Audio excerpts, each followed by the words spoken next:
Welcome to my channel tele online class. आज की video में मैं आपको एक इन्फॉर्मेशन देने वाली हूँ एंड ये इन्फॉर्मेशन बहुत ही इंपॉर्टेंट रहने वाली है आप लोगों के लिए। एक्चुअली इन्फॉर्मेशन ये है कि आज से मतलब आज की वीडियो से मैं एक न्यू वीडियो सीरीज स्टार्ट करने वाली हूँ, जिसमें आप लोगों को Monday to Friday daily evening में वीडियो मिलेंगी हमारे चैनल पे। एंड ये जो वीडियोस होंगी ये हमारी टैली से रिलेटेड होंगी या फिर जीएसटी से रिलेटेड जो भी अपडेट्स हैं वो सब वीडियोस होंगी। एंड इनमें आपको जो वीडियोस मिलेंगी वो आपको एडवांस लेवल पे जो भी टॉपिक्स हैं उनकी मिलेगी, टेक्निकल चीज़ें उसमें सारी कवर होंगी। तो अगर आप एज अ प्रोफेशनल टैली करते हैं या फिर टैली लर्न कर रहे हैं एंड एज अ बिगिनर अगर आप टैली लर्न कर रहे हैं तो डेफिनेटली आप हमारे चैनल पे आ सकते हैं एंड वीडियोस देखकर अपनी नॉलेज को एनहांस कर सकते हैं। एंड जैसा कि आपको पता है कि अभी तो लॉकडाउन लगा हुआ है तो सभी लोग घर पे हैं एंड घर पे रहते हुए ही अगर आप फ्री ऑफ कॉस्ट कोई लर्निंग करना चाहते हैं, ट्रेनिंग करना चाहते हैं, तो आप हमारे चैनल पे आके वीडियोस को देख सकते हैं एंड अपनी नॉलेज को एनहांस कर सकते हैं। लेकिन यहाँ पर जो वीडियोस हम अपलोड करेंगे वो सभी के पॉइंट ऑफ व्यू से करेंगे, कॉमन वीडियोस होंगी जो सभी के काम आएंगी। इसके अलावा अगर आप लोग पर्सनली क्लासेस लेना चाहते हैं टैली की, जिसमें आपको सब चीज़ें अपने बिजनेस के अकॉर्डिंग सीखनी है या फिर एज अ बिगिनर आपको जॉब के पॉइंट ऑफ व्यू से टैली सीखना है, तो उसके लिए आप हमारी ऑनलाइन क्लासेस भी ज्वाइन कर सकते हैं। आरजे लर्निंग एकेडमी हमारी ऑनलाइन एकेडमी है जिसके थ्रू हम ऑनलाइन क्लासेस भी प्रोवाइड करते हैं। तो अभी जो आज की वीडियो का हमारा टॉपिक है, जो फर्स्ट वीडियो सीरीज आपको पता है कि वीडियो सीरीज स्टार्ट हुई है, तो उसमें जो हमारा फर्स्ट टॉपिक है वो है फाइनेंशियल ईयर क्लोजर। इसमें मैं आपको बताने वाली हूँ कि आप अगर फाइनेंशियल ईयर क्लोज करते हैं तो क्या क्या चीज़ों का आपको ध्यान रखना चाहिए एंड कैसे कैसे आप अपना फाइनेंशियल ईयर चेंज कर सकते हैं, क्या क्या ऑप्शन हो सकते हैं। तो इसके लिए आपको थोड़ा सा वीडियो को लास्ट तक देखना होगा एंड क्योंकि वीडियो थोड़ी सी लेंथी हो जाएगी, बट बिल्कुल स्टार्टिंग से आप देखेंगे तो आप डेफिनेटली सीख पाएंगे, समझ पाएंगे। तो अभी आप देख सकते हैं कि मैंने एक कंपनी ओपन की हुई है नमस्ते मोटर्स के नाम से एंड मेरी कंपनी में कुछ काम हो रखा है, प्रॉफिट एंड लॉस बना हुआ है, बैलेंस शीट बनी हुई है। जैसा आप अभी देख पा रहे हैं मेरी कंपनी में नमस्ते मोटर्स में मेरे कुछ लेजर्स बने हुए हैं, स्टॉक बना हुआ है एंड यहाँ पे बैलेंस शीट मेरे पास बनी हुई है जिसमें लाइबिलिटीज एंड एसेट्स हैं, बैलेंसेस हैं। तो ये जो मैंने काम किया हुआ है ये मैंने अप्रैल टू मार्च 2021 के पीरियड में किया है। एंड अब आप लोगों को जैसे पता है कि फाइनेंशियल ईयर चेंज हो चुका है एंड बहुत सारे लोगों ने तो फाइनेंशियल ईयर चेंज करके अपना काम करना स्टार्ट भी कर दिया होगा, बट स्टिल मैं उन लोगों के लिए बता रही हूँ जो बिगिनर्स हैं या फिर जिन्होंने अभी अपनी अप्रैल की अकाउंटिंग नहीं करी है, वो लास्ट में ही करते हैं। तो उनके लिए मैं आपको ये बता रही हूँ कि आपको अपना फाइनेंशियल ईयर कैसे चेंज करना है। तो और फाइनेंशियल ईयर चेंज करने के बाद क्या क्या चीजें आपको ध्यान में रखनी पड़ती हैं। ओके, तो अभी हमारा फाइनेंशियल ईयर 2021 यहाँ पे सेलेक्ट है एंड मैं चाहती हूँ कि मेरा जो फाइनेंशियल ईयर है अब 21-22 मुझे चेंज करना है, जिसके लिए मैं यहाँ पे सिंपली प्रेस कर सकती हूँ ऑल्ट F2। ये तो आप सभी को पता ही होगा, ऑल्ट F2 से हम फाइनेंशियल ईयर चेंज करते हैं। जो बिगिनर्स हैं उनको मैंने बता दिया है कि अगर आप टैली में नेक्स्ट फाइनेंशियल ईयर चेंज करना चाहते हैं तो उसके लिए आपको ऑल्ट F2 प्रेस करना होता है एंड यहाँ पे जो भी फाइनेंशियल ईयर होता है आपको चेंज करना है वो आप यहाँ पे कर सकते हैं। जैसे कि अभी जो करंट फाइनेंशियल ईयर है वो मैंने यहाँ पे ले लिया है। ओके, एंड यहाँ पे आप देख सकते हैं करंट पीरियड मेरा चेंज हो चुका है, तो इट मीन्स कि इसमें एप्लीकेबल हो चुका है जो भी मैंने चेंजेस किए हैं। एंड उसके बाद आप यहाँ पे प्रॉफिट एंड लॉस देख सकते हैं, डिटेल के लिए ऑल्ट F1 कर सकते हैं। तो आप देखेंगे यहाँ पे मेरे को सारे अकाउंट्स तो शो कर रहे हैं जो मैंने 2021 के पीरियड में बनाए थे, बट मुझे बैलेंस शो नहीं कर रही है। और आपको ये पता भी होना चाहिए कि P&L के बैलेंसेस जो होते हैं वो हमारे नेक्स्ट फाइनेंशियल ईयर में कैरी फॉरवर्ड नहीं होते हैं। आपका P&L कभी कैरी फॉरवर्ड नहीं होता, बट आपके जो बैलेंस शीट के एसेट्स एंड लाइबिलिटीज के बैलेंस होते हैं वो सारे कैरी फॉरवर्ड होते हैं। एंड आप देख सकते हैं यहाँ पे मेरे जो फाइनेंशियल ईयर लास्ट जो 2021 के फाइनेंशियल ईयर में बैलेंसेस थे वही बैलेंसेस मेरे यहाँ पे कैरी फॉरवर्ड हो चुके हैं 21-22 के पीरियड में भी। ओके, तो ये तो फर्स्ट वे है कि आप ऑल्ट F2 से फाइनेंशियल ईयर चेंज कर सकते हैं। लेकिन अब इसमें प्रॉब्लम क्या क्या आती है, देखिए आप सपोज एक कंपनी में अकाउंटिंग जो है वो बहुत काफी ईयर्स से कर रहे हैं, 4-5 साल से आपने एक ही कंपनी क्रिएट की हुई है और आप हर साल ऑल्ट F2 करके अपना फाइनेंशियल ईयर चेंज करते हैं, ओके। एंड आपने जो भी डेटा है अपना, जो भी आप बैकअप लेके रखते हैं, डेटा को सेव करके रखते हैं, वो किसी आप स्पेसिफिक ड्राइव में रखते हैं।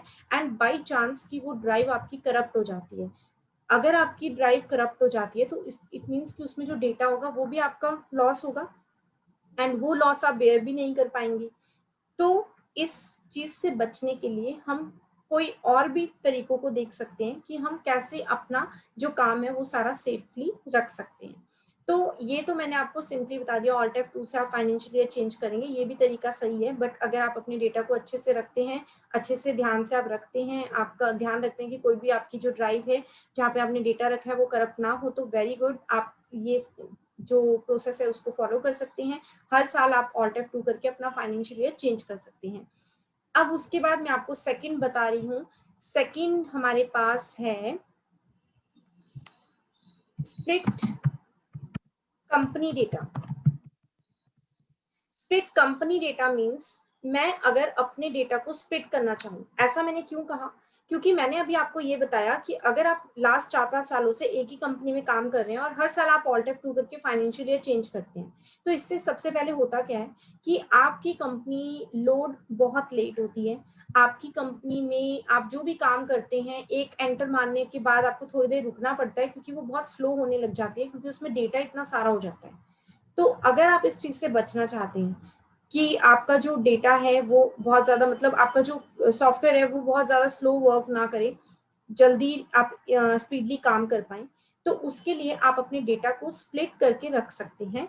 स्प्लिट करने का मतलब है अपनी कंपनी को टुकड़ों में बांटना, स्प्लिट करना, जिसके थ्रू क्या होगा कि आपने एक पर्टिकुलर फाइनेंशियल ईयर तक का सारा काम कर लिया है।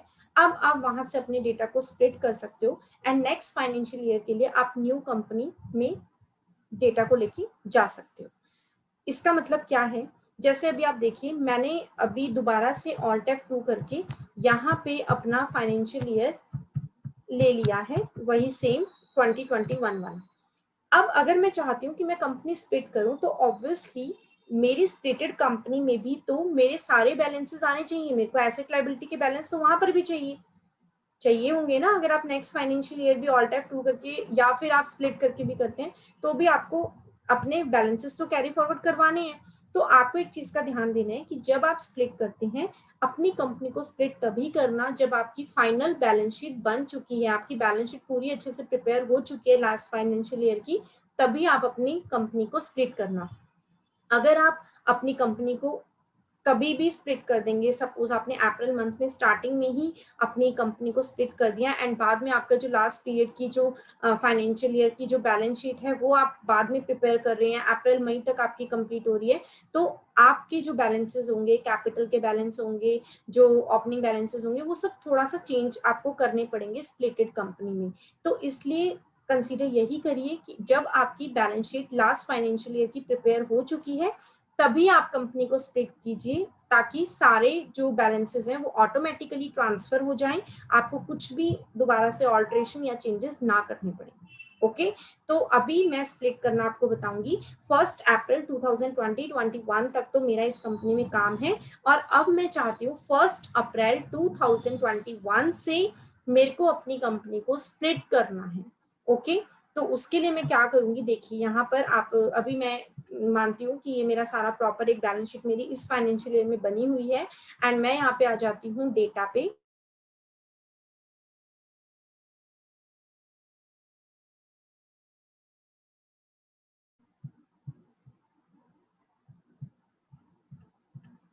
मैं यहाँ पे आ जाती हूँ स्प्लिट पे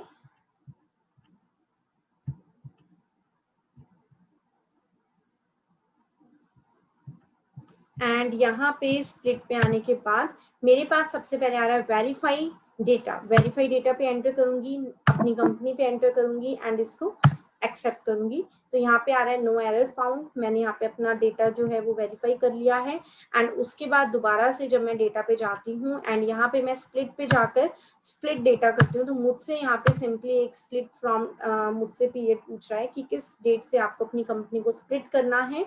तो मैं यहाँ पे ले लेती हूँ कि मुझे 1 अप्रैल 2021 से अपनी कंपनी को स्प्लिट करना है। ओके, एंड इसको मैं कर देती हूँ एक्सेप्ट।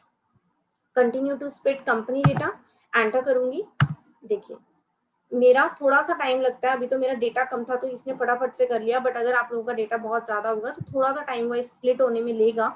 तो आप देख सकते हैं यहाँ पे आपकी यहाँ पे ना देखिए आपकी 3 कंपनीज बन जाती है।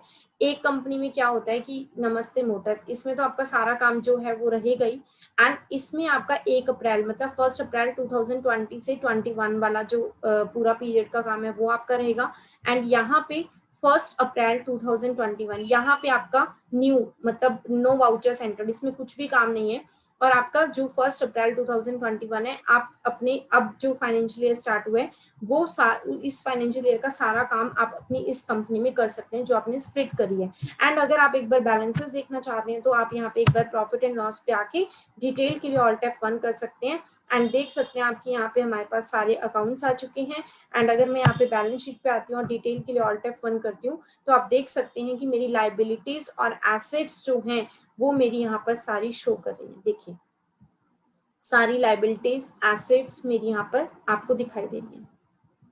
ओके, बैलेंसेस मेरे आ चुके हैं, जो भी मेरा लास्ट 2021 पीरियड का था वही मेरा 21-22 के फाइनेंशियल ईयर में बैलेंस शीट में सारे बैलेंसेस आ चुके हैं। तो आपको तभी इसको स्प्लिट करना चाहिए जब आपके लास्ट फाइनेंशियल ईयर की जो बैलेंस शीट है वो प्रॉपर अच्छे से बन चुकी है, फाइनल बन चुकी है, तब आप स्प्लिट करेंगे तो आपको अपने कोई भी अकाउंट के बैलेंस को ऑल्टर नहीं करना पड़ेगा, आपके सारे बैलेंसेस ऑटोमेटिकली करेक्ट ही वो पिक करेगा। ओके, तो ये मैंने 2 ऑप्शन अभी बताए हैं आपको कि आप क्या क्या कर सकते हैं ताकि आपका काम स्मूथली चलता रहे, आपका डेटा भी सेफ रहे। आपने अभी स्प्लिटेड कंपनी में काम करना है, अभी ये कंपनी में आप स्पीडली काम कर सकते हैं क्योंकि आपने इसको न्यूली क्रिएट कर लिया नेक्स्ट फाइनेंशियल ईयर के लिए। एंड आपके पास ये वाली कंपनी में स्पेशली इस कंपनी में अप्रैल 20 टू 31 मार्च 2021 का पूरा काम है, आप इसका बैकअप लेके रख सकते हैं। एंड उसके बाद नमस्ते मोटर्स, इस कंपनी में आपका जो भी लास्ट फाइनेंशियल ईयर का आपने काम किया होगा तब से लेके अब तक जितना भी आपने जब तक स्प्लिट नहीं की इस कंपनी को तब तक का सारा काम है। तो ऐसे करके आप अपनी डेटा को सेफ भी रख सकते हैं एंड स्मूथली आप स्पीडली वर्क भी कर सकते हैं।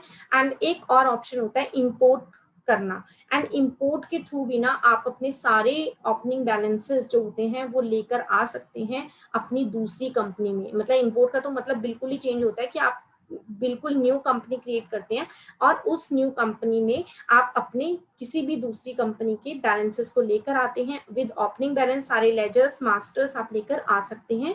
एंड ये वाला जो टॉपिक है ये मैं आपको कल वाली वीडियो में बताऊंगी, कल वाली क्लास में बताऊंगी।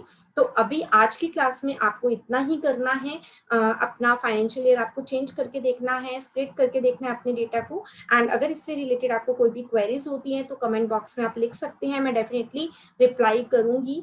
एंड जितनों का भी मैं रिप्लाई कर पाऊंगी मैं डेफिनेटली करूंगी। एंड अगर आप लोगों को कोई भी स्पेसिफिक टॉपिक पे वीडियो चाहिए तो आप कमेंट बॉक्स में लिख सकते हैं। मुझे अगर लगेगा कि वो वीडियो सबके लिए बननी चाहिए तो मैं अपने चैनल पे वो वीडियो को अपलोड जरूर करूंगी। एंड ऐसे ही हमारे चैनल को सब्सक्राइब कर लीजिए एंड ताकि आपको सारी नोटिफिकेशन टाइम टू टाइम मिल जाए। ऑनलाइन क्लासेस के लिए आप हमसे कांटेक्ट कर सकते हैं एंड अपने फ्रेंड्स के साथ भी चैनल जरूर शेयर करिएगा। Thank you so much for watching this video.